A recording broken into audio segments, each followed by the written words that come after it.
Here's CBS. This is the CBS Evening News. Dan Rather reporting.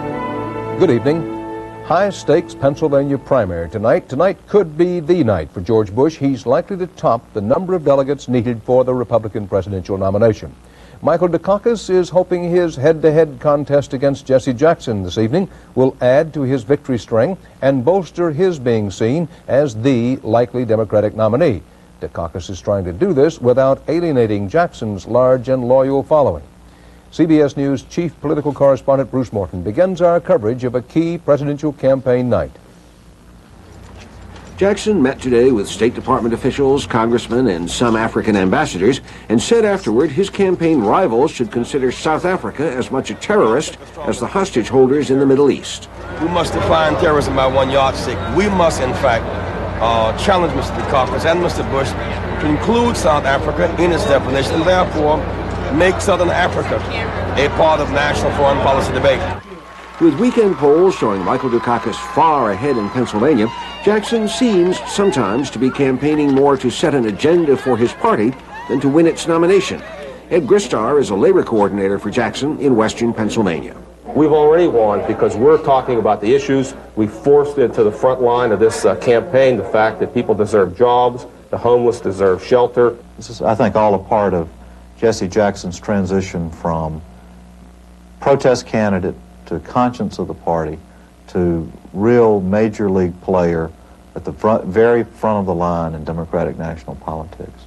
He's going to have to be able to say, well, I can support Mike Dukakis even if he doesn't give me the vice presidential nomination because he's agreed with me to implement A, B, C, and D. The reporters say, you know, just say that Mr. Dukakis' speech is sounding more and more like yours. I said, well, that's not bad. He's ratifying a great message.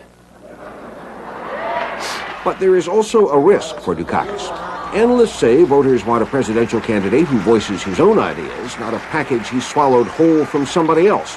Today's CBS News New York Times exit polls in Pennsylvania suggest Dukakis' voters feel more strongly about him than they did in earlier states, and that they have an unfavorable opinion of Jackson. He stirs the hearts and souls of his voters, but it's a question how much of his agenda the party will accept. Bruce Morton, CBS News, New York. It was balloons, bunting, and big smiles at the Bush rally in Lima, Ohio today, and why not? In a year when the primary season was front-loaded, Bush is officially getting the delegates he needs for nomination earlier than any candidate in 20 years. After a rough start, these have been the best of times for George Bush. Listen closely. Even the computers compliment him these days. Good work. Did that and more. Wrapping up the nomination early means more time for planning, fundraising, and closing party ranks. George Bush for president may help you. At Bush headquarters, top strategists from the Dole, Robertson, and Kemp campaigns have already signed on. And there are other benefits for winning early as well. For example, the entire apparatus of the Republican Party and all of its technical resources can now be put at Bush's disposal, including the huge computer data banks that are kept across the street at party headquarters, where, among other things, they have stored every statement that the likely Democratic nominee Michael Dukakis has ever made about anything. Every utterance, I think they've got something like 40,000 quotes on record now. Every bill that he was involved with as governor of Massachusetts, every one of his position papers. So far, the Democrats profess no worry. I think in the long pull, it won't make any difference. I think the real result will be in November. Like the Democrats, Republicans concede that November is a long way off, and the fast start will count for nothing if enthusiasm wanes. If there's any weakness, it's going to be getting the troops across the country fired up. But there'll be plenty of time for that. So who could blame the Veep for taking just a minute today to learn the answer to one of life's little mysteries, how they get the toothpaste into the tube? Bob Schieffer, CBS News, Washington. Senator Bob Dole blasted the press today. Among other things, Dole accused reporters of playing up stories about his wife's finances. During his disorganized run for the Republican nomination, this is something Dole blamed not on the press, but on George Bush. Capitol Hill correspondent Bill Jones reports on what's going on here. It was an ultra-insider's game of gossip and nitpicking that turned presidential campaign coverage into trivial pursuits. Dole, claiming that reporters cover politics through liberal-colored glasses, took to the Senate floor today to attack the press. We have a message to deliver. Dole claimed he couldn't get his campaign message delivered, that reporters aboard his campaign plane became each other's best audience with their own daily spin. Preconceived notions, pre-written stories, and premeditated cliches were all confirmed regardless of the facts. Although it was Vice President Bush's campaign aides who suggested financial improprieties on the part of Mrs. Dole, the senator appeared to blame the press. I just wish my voting record was as thoroughly scrutinized as were my wife's personal finances. It was my loss, but more so the American voters. But some independent outside observers say the problem was the politicians, not the press. Probably never before have we seen the candidates so often and so unedited. It's hard to claim that the public hasn't gotten what it needs. The campaign hasn't concentrated on issues. Only a small number of candidates have really tried to deal seriously with the issues, and they paid a price for it. I think Dole's charge that the press refused to report the issues is misplaced. Aides protest that Dole is not bitter about his loss and that today's comments were not an assault on the press, just a constructive critique. Phil Jones, CBS News, Capitol Hill. A Reagan administration official today said, quote, "So much for the recession that was supposed to occur in the first quarter." He was commenting on the government's first report on economic growth this year. CBS News business correspondent Ray Brady explains why the administration has reason to smile, along with a lot of American consumers. To see what's happening in the economy, go to Guaranteed Overnight Delivery. When business is moving forward, it's trucks that move the goods other companies make. All of our customers are having a real good year, and so far 88, and we're having just our best time ever in the last 3 months. Late last year, the economy was growing at 4.8%, but goods were piling up unsold. In today's figures, the economy is growing at a 2.3% annual rate, and goods are moving out of the stores. 6 months after the crash, Americans are no longer afraid to spend. I think today's news on the economy was really just across-the-board fabulous news. With the economy holding up, businesses like GOD are spending heavily for new equipment, new trucks, new machines. There's been a turnaround, and there's going to be a continued turnaround through the 90s. And when drivers like Bill Nienberg see that, they figure, why shouldn't I spend a little too? I'm spending it just about everything I get my hands on now. I bought a brand new car, got myself a nice apartment, bought some new stereo equipment, new TV, VCR. Inflation in today's figures has dipped from 2.7% to 2.4%, and there's even some improvement in the nation's foreign trade. Well, there's nothing in this report that says recession. If you look at this report, everything looks like solid consumer activity, solid investor activity. And at least right now, that seems to be the word for the economy in the last quarter, Dan. Solid. Thanks, Ray. The Senate Foreign Relations Committee today subpoenaed Oliver North's private diaries. The committee says the diaries may shed light on accusations that some North operatives who secretly ran guns to Nicaraguan rebels were also running drugs.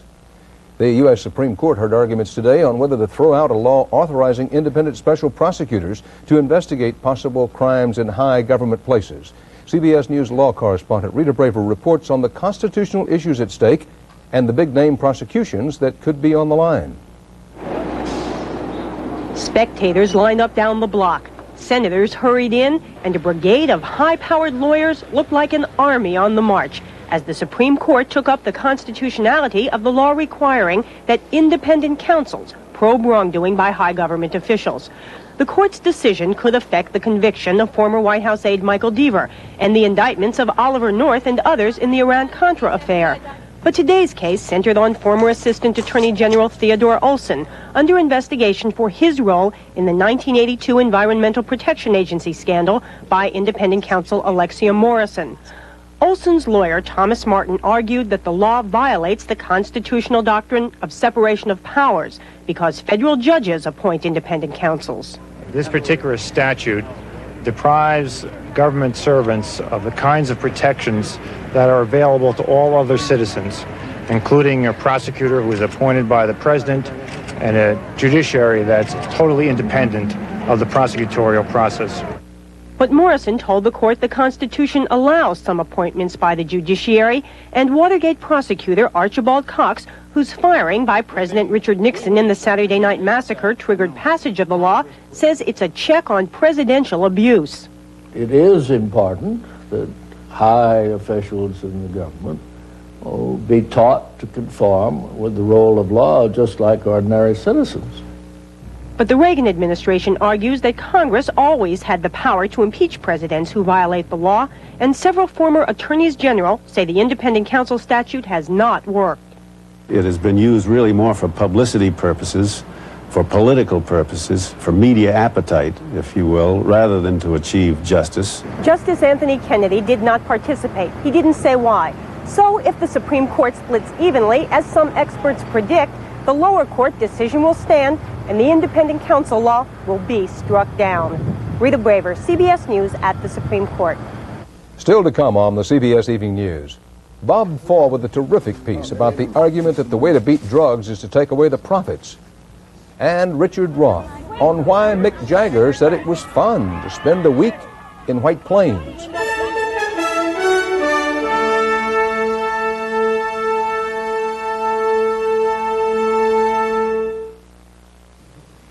Anne McKenzie, interior decorator for Endust. Does your furniture have wax buildup? Well, using spray wax too often can cause wax to build up and trap dirt. Use it only occasionally to polish. For day-to-day cleaning, use Endust. It has no wax buildup. Look, after cleaning your best with spray wax, spray Endust. If your cloth gets dirty, you've got wax buildup. So use spray wax only for occasional waxing. Use Endust for day-to-day cleaning. It takes time to get your gal to see the light. It takes time. It isn't always love at sight. From the first little glance, till she's ready for romance. Remember, little man, it takes time. It takes time to make the coffee percolate. It takes time to get your gal to set the date. From the first moonlit walk till you get the baby talk. Introducing the Elegance Collection from Citizen. Yeah. When the burning, itching, and soreness of hemorrhoids flare up, Tux medicated pads give you soothing, cooling relief on contact. For hemorrhoid flare-up, get Tux, now with free carrying case. New Caffrey toothpaste decaffeinates your smile. Coffee and tea can stain your smile, like they stain your cup. New Caffrey gets out coffee and tea stains better than the leading toothpaste. Caffrey decaffeinates your smile every day, toothpaste or gel. The latest government report out today on education in America quickly turned into a lesson in election year politics. White House correspondent Terrence Smith reports on reading, writing, and rhetoric. The nation's largest teachers union was demonstrating against the report even before Education Secretary William Bennett presented it to President Reagan today. And its conclusions immediately provoked a new skirmish in a long-running war of words. Many in the education establishment want two things. They want a whitewash of the problem and a blank check. Mr. Bennett is not the Secretary of Education. He's the Secretary of Ignorance. This latest fight comes 5 years after a landmark study pronounced the nation at risk because of its poor schools. Though Bennett's study finds some progress, notably much higher state and local spending on education, the emphasis is still on the problems. A dropout rate near 30%, higher among minorities. Math and science scores still consistently below those in other developed countries. Teachers and students still not held accountable for the quality of their work. We still have a long way to go, as Bill said. But Bennett's antagonists claim the secretary is trying to have it both ways, criticizing education while refusing to spend more federal dollars to solve problems. Secretary of Education Bennett is again silent on the federal government's responsibility to America's children. And it's kind of disgusting to see the Secretary of Education telling a lot of poor folks whose kids are in big classes with cracking plaster on the walls and ceilings falling down and old textbooks that money doesn't make any difference. The debate seems certain to become an issue in the fall campaign. Vice President Bush has already said that he wants to be the education president. But the Democrats will continue to charge that he and the Reagan administration have produced more reports on the subject than solutions. Terrence Smith, CBS News, the White House. Early returns from elections in South Korea showed unexpected strength for three opposition parties. The Korean news agency predicted that President Roh Tae-woo's ruling party would fail to win a majority in the National Assembly. Student demonstrators who want to overthrow the government fought with police in several cities while the balloting went on. Still, 72% of registered voters in South Korea came out to the polls. Saudi Arabia announced today it is breaking more homes than ever before, so you're sure to find the one that's right for you. Just call your nearest Coldwell Banker office. But hurry, spring doesn't last forever, and neither does our open house celebration. He recently threatened to send more Iranian mobs to Mecca this year to demonstrate against Israel and the United States. A heavily armed team of Arab guerrillas infiltrated across the Lebanese border into Israel early today and fought it out at close range when they were tracked down by Israeli soldiers. 3 Arabs and 2 Israelis were killed. This was the bloodiest border clash since November, when a lone guerrilla flew a hand glider across the border and killed 6 Israelis.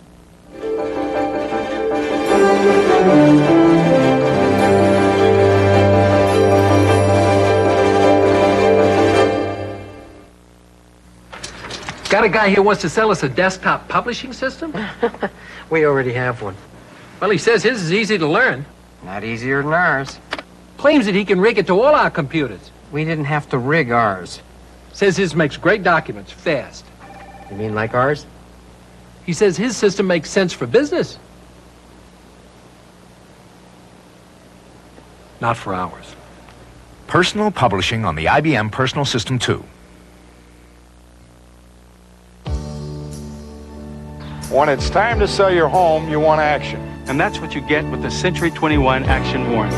My personal promise of service, in writing. The Century 21 Action Warranty. One more reason to come with us. For complete details, call a participating office. Come with us. Put your trust in #1. Century 21. Don't wait for your secretary to drop a subtle hint that it's Secretary's Week. Surprise her with a gift from your FTD florist, like this beautiful Secretary's Week bouquet. Just call your FTD florist. What's going on? It's the Monroe free ride sale. Buy 3 Monroe shocks or struts and get a 4th shock free. Great! I'll give the old dinosaur a better ride. See your Monroe ride expert soon. U.S. Attorney General Ed Meese suggested today that all persons arrested be required to take a drug test. Meese said he didn't think this would violate the constitutional rights of suspects. Meese was speaking to the nation's mayors amid their complaints that U.S. drug enforcement is being outspent and outgunned by the drug cartels. As part of our CBS Evening News special investigation into what is and isn't actually being done about the drug plague, CBS News correspondent Bob Fall tonight focuses on one idea that's attracting some surprising supporters lately. The idea, deny the drug runners billions in profits. Make the drugs legal. We are waging a war on drugs, and we are losing. Police, open up, we got a warrant here. In the last 7 years, we have tripled federal spending on drug law enforcement, but the flood of illegal drugs has never been greater. We're hurting the entire country right now with the approach that we're taking. As drug raids set new records, drug money corrupts the criminal justice system. Innocent bystanders are being killed. The attempt to enforce the prohibition of drugs does more harm than it does good. What if we try harder, spend more, arm more DEA agents with submachine guns? We've been promised that for 30 years by law enforcement people. If only we had this, we could turn the tide. If only we had that, and they gave us a long list of things which we have given them. And it hasn't worked. What if we could somehow double the amount of drugs seized, up from 10 to 20%? That's the question this old cop has posed to today's cops. I then ask, what happens to the price of the 80% that's getting through? Goes up. I then ask, what happens to the data on breaks and entries, robbing of tape decks and CB radios from vehicles, little old ladies being knocked to the ground and their pocketbooks snatched, and they all say, my God, it would go up. The idea that we're going to escalate these policies is ludicrous. It will not work. It's a scam. Spending more money will simply make the matter worse and not better. It has so far. What if we cracked down even harder, swept up all lawbreakers? We don't have enough room to put all drug users that you and I could find between now and midnight in jail, because there's not enough jails. We absolutely can't prosecute our way out of this problem, and we are deluding ourselves to believe that we can. Drug laws create more crimes than drug use ever will. What's that? Drug laws create crime? The argument goes like this. Making drugs illegal makes them expensive. Because they're expensive, pushers make fat profits. Because they're expensive, addicts have to steal or kill to get them. The thing to attack is the price. If the price could be reduced, no one would bother bringing it into the United States. It's money, and there's big money in it, and everybody knows it. And so my view is, let's take the money out. Legalizing it is the only remedy. Learn from Prohibition, say these hardliners on crime. Prohibition could not stop alcohol sales, and drug laws cannot stop drugs. Legalize drugs, they say, and the price would plunge, crime would plunge, and pushers would go out of business. The criminal problem goes away. It's that simple. Yeah. If we treated it as a health problem, went after it as a health problem, I think in the long run we'd get both a reduction in crime and a reduction in addiction rates. If we legalized drugs, if we made information about it widely available, the use of it would go down and not up. To make sure, Friedman and the others also proposed more spending for treatment centers, more for education. While many scoff that their proposals are naive, even dangerous, they argue it is far more dangerous to continue this so-called war. I've been a prosecutor. I'm not a bleeding heart liberal on the issue of drugs. It's just that I know that the way we are approaching this problem is not solving the problem. It's not getting to the answer, and we're wasting millions of resources and millions of lives. It always goes down hard for Americans to admit that we have failed. What will go down even harder, more people are now saying, is to insist that we haven't. Dan? Bob, is legalization probable, and if so, when? Not very likely. The political constituency for it, very small. The fact is it's a growing number, however, growing both in numbers and in influence. People who say that throwing men and money at the problem hasn't worked, that doing more of the same is just pouring money down a deep, dark hole, that it's time to try something else. Bob Fall, thank you. Attorney General Meese switched positions today on a heavily lobbied gun control bill. Meese now supports law enforcement groups and others demanding that all guns contain enough metal to trigger metal detectors. It is now technically possible to manufacture an all-plastic gun that could be concealed.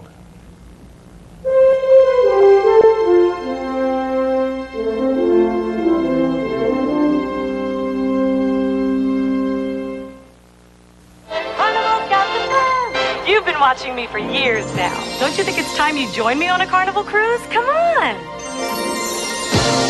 More people are taking vacations on Carnival. Because when you take a Carnival cruise, all your shipboard funds included in one terrific price. All your nighttime entertainment's included. All your food's included too. Plus fantastic tropical ports of call. So on your next vacation, take a 3, 4, or 7-day cruise on Carnival, the most popular cruise line in the world. This museum is where they began their summer vacation. Everything was planned. Everything was perfect.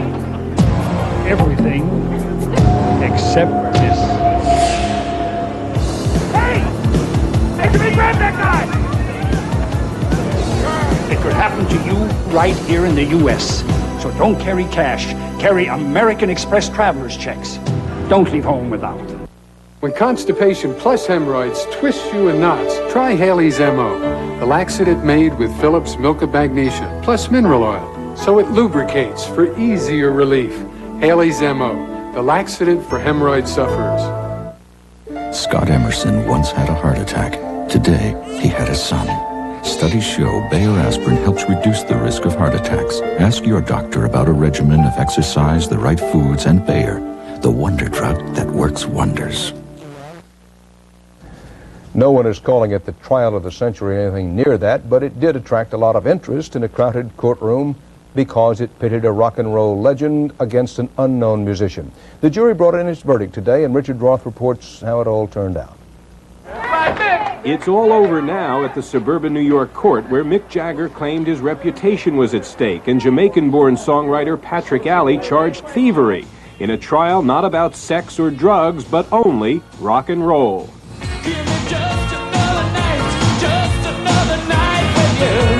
Alley wanted $6 million in damages, charging this 1985 hit by the Rolling Stone was stolen, based on a reggae tune Alley had written 6 years earlier. Just another night with you. Time was on the side of court buffs who lined up early for a seat. I'd like to see him. I never can get into his concert, so I live here in Somers, and I thought, come down and went to the courthouse. And for a week, there were sharp exchanges of testimony. Jagger on the stand saying he often wrote repetitious lyrics, telling the jury, Jumping Jack Flash is a gas, gas, gas. The judge telling one witness to keep it short, saying, all rock songs sound the same to me. Today, Jagger beamed in satisfaction when the jury found in his favor. Well, I'm happy to spend a week in Westchester. It's been great fun. And a music critic called it good for all songwriters. Pop songs dwell in the land of idiomatic language and vulgar language and cliche, and there are only so many of those. There aren't enough to go around. For Patrick Alley, the verdict was clearly a disappointment. I think my reputation's unsullied. Or, as someone once wrote, you can't always get what you want. Richard Roth, CBS News, New York. And that's tonight's CBS Evening News. We'll have late results from the Pennsylvania presidential primary, and we'll broadcast a recap of today's voting at 11:30, 10:30 Central Time, and we'll hope you'll start your day tomorrow with CBS This Morning. Dan Rather. See you soon. Just a sprinkle. A day helps keep odor away. And now, with new unscented, Shower to Shower has 4 ways to help you feel drier and fresher between showers. Have you had your sprinkle today? Yesterday, Liz Garland biked 10 miles too many. What did I do? So she takes Metaprin. It has the same medicine as Motrin, and nothing's proven faster for relief of muscle pain. Metaprin works fast when you haven't got time for the pain. Suddenly, homes all across America are opening. They're opening for Coldwell Banker's annual Spring Open House celebration. More homes than ever before, so you're sure to find the one that's right for you. Just call your nearest Coldwell Banker office. But hurry, spring doesn't last forever, and neither does our open house celebration. Coldwell Banker, expect the best. A member of the Sears Financial Network. No one knows I just got dentures, and I don't want anything to blow it. Fix-it and forget it. Denture is candied everything, but with Fix-it, I can get a taste of the local flavor. Fix-it and forget it. Fix-it helps fix loose spots for a strong hold that lasts longer than any leading cream. I just got dentures, but it hasn't slowed me down. Size a bit of 45, want to hear 45, 45, here's... Use Fix-it and forget it.